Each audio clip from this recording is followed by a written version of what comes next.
Avant de rentrer dans le vif du sujet, c'est-à-dire ici ce qu'il faut savoir sur les courbes en cloche, je vous propose le petit exercice suivant tiré d'une de vos annales.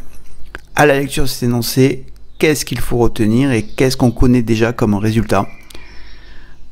Ici, je fais référence à la vidéo 1 sur les lois normales.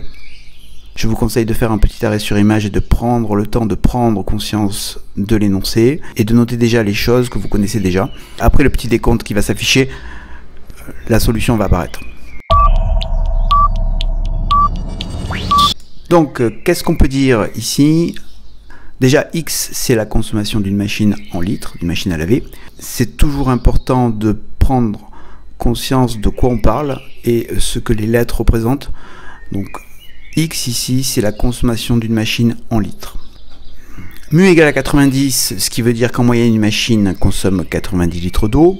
Sigma il fait 5, ce qui veut dire que l'écart avec la moyenne tourne autour de 5, c'est-à-dire, ça on l'a vu dans la vidéo 1, que si je m'écarte de 2 sigma à droite et à gauche de 90, c'est-à-dire donc 2 sigma ça fait 100 d'un côté et puis 80 de l'autre, je sais que ma probabilité c'est de 0,95 et que donc, ici, je vais avoir à peu près 95% des machines qui consomment entre 80 et 100 litres d'eau.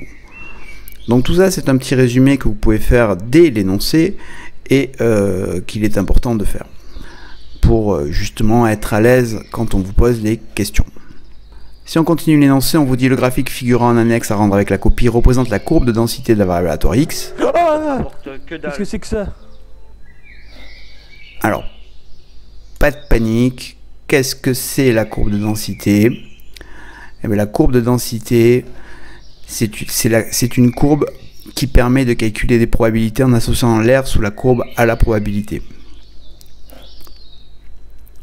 C'est-à-dire que ici, par exemple, si je veux connaître la probabilité que x soit entre 90 et 95, vous voyez ici sur votre figure, hachuré en bleu, l'air hachuré va correspondre à cette probabilité.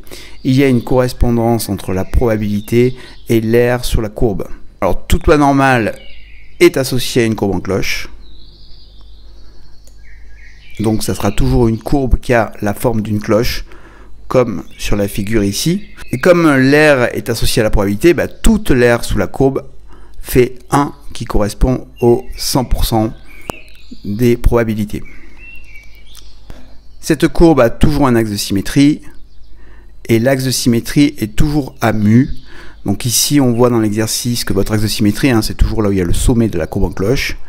Et donc ici on voit bien que l'axe de symétrie est à 90, ce qui est normal, puisque mu il faisait 90.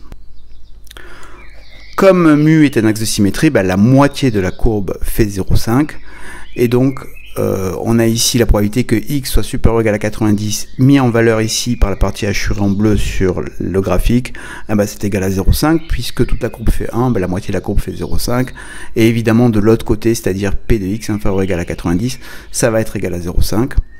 C'est quelque chose que vous avez toujours, c'est-à-dire que par rapport à mu, votre probabilité que x soit supérieur ou égal à mu, c'est égal à 0,5, et la probabilité que x soit inférieur ou égal à mu, c'est égal à 0,5, puisque vous êtes toujours à l'axe de symétrie, et que l'aire totale de la courbe fait toujours 1, donc là, ici, ça fera toujours 0,5.